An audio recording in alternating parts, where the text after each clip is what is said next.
No, I really thought it was a really good first day. So I told the guys out there, probably the best, first day that I've had as a head coach, probably because it's, consecutive years in the same place. Same for the coaches. The coaches know kind of what I'm thinking.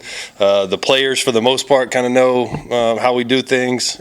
So I thought today was a really good day. We were healthy. It wasn't sloppy. We weren't slopping around and on the ground, and we stayed up. That's something that, we've continued to preach, and, the small details and I thought the guys really bought into that, which was good to see.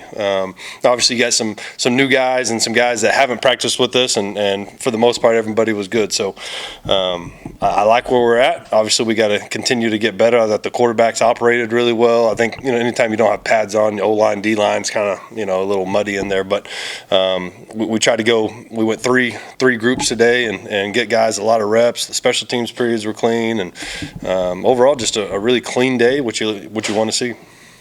Questions? You mentioned that you're here for a second. It's the first time you've gone to trees since you've been coaching. For sure. Moving up the ranks. Getting a full off season with this team, coming off a season. What's been the biggest part for y'all building that momentum from last year? What has been the biggest aspect of you carrying over to the next offseason? I think the guys were in shape today. The strength and conditioning. I think, and I said this at one of the media days. I don't know. It was like, now that you can do more with them in the summer, coaching wise, and the OTAs and all that. Most people just go out there and practice, and we just didn't do that. That's just not what I believe in. In the summertime, it's about, running and lifting and getting stronger and developing. And we did some indie drills, and we did some real walkthroughs and making sure we're able to operate. But as far as like going out there and doing 7-on-7, like, you can't do that. We didn't do it. It's just one of those things that I don't believe in. So we got plenty of time for that out there today. We got 12 minutes of 7-on-7 today, and guys were flying around. And I think it's just about the development and the, getting bigger, stronger, and faster, and having youth, the way we do things for year two, guys' bodies changing. And man, it was I think that's probably the biggest area where year one you're always, hoping, that guy's going to develop, next year. Well, now we got some of those bodies, like a Joe Landry. He's telling guys to stay off the ground, and the way he looks, and it's just different. Year one to year two, guys know how you like to do things. You mentioned Joe Landry. He's wearing number 6. Yep. You saw you guys put out a bunch of numbers, and you were saying you were waiting to designate numbers that guys had to earn in some of those numbers, some of those single digits, if you will. Yep. What went into them earning, and what did you see in your eyes from some of these guys that got single digits over summer, in the spring? What did you see from them that earned that? Yeah, I think probably for me, first it was like guys that returning, guys that have production, guys that do things the right way. There wasn't any like magic, recipe. And some of it had to do with special teams. Like, hey, this guy's, we know this guy's going to start on all special teams. I know you want this number, but, like, we just can't do that. So some guys, weren't able to get those single digits that maybe deserved it or something like that because of special teams. And that's that's just part of it. Did Ishmani block 21? Yeah, he was going to go to 6 because that's what he wore. He wanted 6 last year, now he's 21, and obviously, he'd be one of those guys that, hey, if you wanted to be 6, I was good with it, and but he wanted to stay in 21. Speaking on running back, saw Perry at 7 as well. Yeah. That's a player that you inherited that didn't get to play last year, and now he's back fully healthy. What went into his single digit? How do you see that? Same type deal, he just does things the right way, and a guy that we've leaned on since we've been here, especially me, I call him all the time, and hey, how was this, or can you host this guy, and just have a lot of trust in Lincoln, and he's like a coach on the field, and it was great to see him out there, being able to practice again. It was awesome. Coach, year 2 for you. Year 2 for you guys, obviously not a surprise anymore for around this league, predicted to win your division. Yeah. What's the pressure like being the hunted instead of the hunter now? And now that everybody knows what you have. Yeah, I don't think it really changes anything. I think especially after last year when we opened up with Baylor and you get that win, I think that probably, if they didn't know already, kind of opened their eyes a little bit. So I think we were probably that way last year, probably, us and Troy in the West, when people were talking about, that's just the way it goes. So, Not really changed anything for me. I don't know. Maybe the guys feel different. When they get up here, you can ask them. Coach, you've talked about when the expectations are high, like you feel more comfortable compared to last year. Like, why do you feel when the pressure's on y'all and like y'all are expected to win? Why do you feel more comfortable? You got me with that question at media day. You already asked me that at the media, and I was like, "That's a good question, Colton." And then you ask it again. I mean, I think it's just like I said. I'm used to winning. I want to win. I'm a competitor. So, like, when people are like, oh, you're fifth in the West, I'm like, are you kidding me? Like, oh, you're first. I'm like, okay, good, let's go. Like, that's just kind of the mindset we got. And it didn't really matter where you're picked. I just, there's a certain amount of respect that as a competitor that you want. And so it's always good to have that. Getting a lot of these high school freshmen that you recruited, just what are you seeing from them even though it is the first day, what have you seen? Yep. Yeah, a guy like Jordan Martin made a really good play today. Tice Williams made, it wouldn't have been a real tackle because we don't have pads on, but he was in the right spot. And there's some guys flashing around. I don't think there's anyone right now, freshman-wise, that you stand like, oh, yeah, this guy's he's really going to, play a significant amount. I don't know that yet. It's just day one, but we're just such a veteran team. I hope all those guys can redshirt for themselves. They can redshirt, but we'll see. Maybe a guy pops up at special teams, or maybe a DB or receiver. Someone like a Jordan might kind of like a Chris Don role or something like that. We'll see. But we're deep at both of those positions this year, so it's going to be tough for them. But I think they're doing a really good job. A lot of talk is obviously going to be on the offense, especially when you have someone like Jordan McLeod and then also Ishmael and Cole Wilson and Joey Colberts and obviously the offensive line. What is the next step for this offense to take that one step further? I think for us is obviously we want to be explosive, but I think the biggest thing for us is just ball security. I don't know, y'all can look it up. I think we were like 129th or something in like turnovers last year, and we still had the number one offense in the Sun Belt and all that. So we just got to clean up the turnovers and the self-inflicted wounds. If we can do that, I think we got a chance to do whatever we want to do, because we got a bunch of quarterbacks. Like I said, like obviously McLeod gets a lot of the love, but like those other quarterbacks, man, they're battling, and they had really good days today. A guy like R.J. Martinez and Brad Jackson, PJ, all those guys bringing something different. And probably the freshman like Brad, shoot, he might have opportunity. Like that dude can play now. Like I'm telling you, that dude can play. So it's been good to see him going out there and operate. He operates like he's been here for 3 years. You know what I'm saying? He can spin it. He operates. He can run. That dude's pretty good. Compared to last year, obviously a lot of things have changed. We got the end zone complex being built here. They're returfing the new football field. Just what does it mean to you? When you started here now, entering your second year, all these changes are happening. For the better of the program. Yeah, it's awesome. It's I've said before, it's a little bit of inconvenience like right now, because you're meeting here and meeting there and practicing on the grass field, which is actually pretty cool.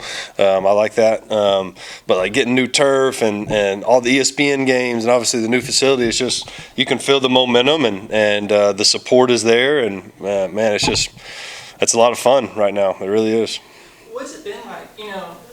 Traditionally y'all practice out here at UFC Stadium, but what's it been like practicing on the grass fields out here? It was good. I think it was cooler. I felt like I was in like Oxnard with the Cowboys or something, like California breeze. Just like it was nice, man.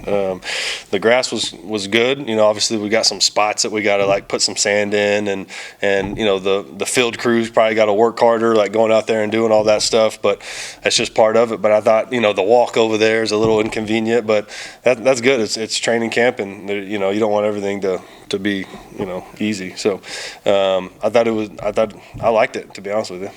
That was nice to see the players just get back into it and just get so loose out there, and I guess with all the momentum from last year going into this year, just them having fun. Yeah, for sure, and that's what I'm saying. I think this is probably where they're like, you get a guy like Stephen Parker coming over here. We went 12-2 with Stephen Parker, and like he's like, if we that's probably one of the reasons why he came here over maybe some of the other places that he was looking at. Is like, hey, we know we're going to win here, So I think guys like it. They're used to it. They feel comfortable in these environments, and like I said, we're going to work harder than anybody, but we're going to have a lot of fun. We're going to be loose, and man, it was just great first day and feeling, really good to be back out there. Now you got to have that same energy and same mindset day 2 and then day 12 and, as it goes. But I think that's another reason why the competition is so important. Like, you slip up, have a bad day, or, it's going to be tough for you. You had a really good offseason as far as retaining players, Ishmael, some really high caliber players. One spot is a middle linebacker. Yeah. Some guys leave, Dan Foster. Yeah. You had Brian Howley, Brad. Yep. You brought in a lot of the guys, Traylon Payne, Manny Nuttery, James Neal. You brought in a lot of guys there. Who's kind of solidifying? Is that those 2 linebacker spots there? Or is it still up in the air? Yeah, it's definitely still up in there. Those guys are battling. They're all, they all bring something different. Just going down it, like James Neal he's played some football. He's started games before. He's 6'1" or 6 foot, whatever he is, 225 pounds, and smart player, and just kind of been around the block. He's been with Coach Pivito before, so it's obviously a new system, but he knows his position coach. Kinne Haynes is a guy that we didn't bring in, but a guy that flashed out there today. He's just really athletic and been in the system now for year 2. Manny Nunnery is just, physically probably the most gifted, one of the most gifted guys on the whole team. Just, he started in the SEC for a reason. He's 6'1", 200, close to 30 pounds, 40-inch vertical, 4'4". I mean, the guy is just physically gifted. He's just trying to figure out everything, but he's we'll see the film today, but he's somebody that's impressed me just the way he's carried himself since he's been here. Who else? DJ Mourning is a guy that went with the ones today that's, been in the system for another year and has played ball at Arizona and then in JUCO, so he's used to playing. Traylon Payne, T-Payne's another guy that he was the player of the week for Houston versus Baylor a year ago and has some meaningful snaps, picked off a ball last year versus UTSA. And so he's played a lot of snaps and battling for a job. And I think we're going to be more athletic. Obviously, a guy like Holloway is, he was kind of the guy last year in the middle that you really leaned on. So losing someone like him, and obviously Dan Foster, a really good player, someone that I care a lot about as a person, really have a really good relationship with him, and as part of the game now. And but I think the guys that we got here have a real opportunity to, we're just battling. We'll see what kind of happens and how it plays out. Max Harris is another guy that played for me at UIW and led Monroe last year in tackles. So he's another guy that's played a lot of snaps. So they might not have played for us, for the Bobcats yet, but they've played a lot of ball. So that's always a good feeling. It's a lot of linebackers. You're all still looking at that 4-2-5 like that last year, or is it a little different with McCoyle and Vito? Everyone will have their tweaks, but traditionally it'll be 2 linebackers. Once you get into some of that 12 personnel, like Lamar will play some of that, UTSA plays some of that. We're always going to try to get the best 11 on the field, and is that 3 linebackers and some of those bigger groupings. We're definitely look at that, and just like Ben Bell, he kind of is that viper, and maybe you play 5 defensive linemen, in some packages. So we're going to have some different things. I think me and Dex, just, we've been together for a long time, and then I think our time in the NFL is just a different game than college. So some of our experiences, kind of cross in the way we think about things and stuff like that. And so I think we'll be able to be, different in that area as far as not just strictly living in what I would call like nickel personnel with the 4-2-5. But just offensively, you're as good as your offensive line is. How good is this line, and what do you guys got to still work on? Yeah, I think we're like I said at media days, I think those guys probably need more attention, but that's part of it. And you got a guy like Nash Jones who I think is a superstar. Dorian Strawn is a guy that's started a whole bunch of games for us, and maybe the most physically gifted guy we have up front. You got a guy like Jamedo Bebo, Alex Harkey, Chase Todd, all those guys you feel really good about. Talik Lockett, another guy that's played a lot of snaps. So we got some good depth. We brought in some guys, Sully Burns, David Conn. We got some other guys. Ian Langford's the guy. I'm anxious to go up there and watch the film for him. He's working some center, guard, and tackle. He's playing all 3, but today he took the 2 center reps, so that was good to kind of break him in as far as that goes, and continuing to develop guys that can snap the ball. Brock Riker is another highly rated guy that we got in that's playing center for us. Feel like we got some good depth there, and obviously obviously you want to stay healthy at that position. That's the biggest. Like, hey man, we stay healthy up front, you got a chance. Are you comfortable yet with the depth of your team, or? Yeah, I think that's probably one of the biggest differences from year one and year two. We're going to be able to go a little bit harder and push them a little bit more. Just because we do have more depth and more guys that have played ball, and that's going to really help us on special teams, I think. When you talk about late in the season, like an Arkansas State game, you go back and look at that, like we need more guys out there on special teams. I think that's really going to help us. Coach, at this point in the summer camp, what are you looking to see from your players? Whether it's just conditioning, competition, what are you looking to see from your players at this point in the summer camp? I think just competing and doing it the way we want them to do it. And I think that's, anytime you got new guys in there, that maybe that was what they wanted at another place, or maybe that was acceptable at another place, and just really learning how we practice and how we go about our business, and just like for a day one, just not being sloppy. I don't want to see guys on the ground and doing all that and a bunch of, you want guys staying up, a crisp practice, staying healthy, and getting your work done, especially when you have no pads on.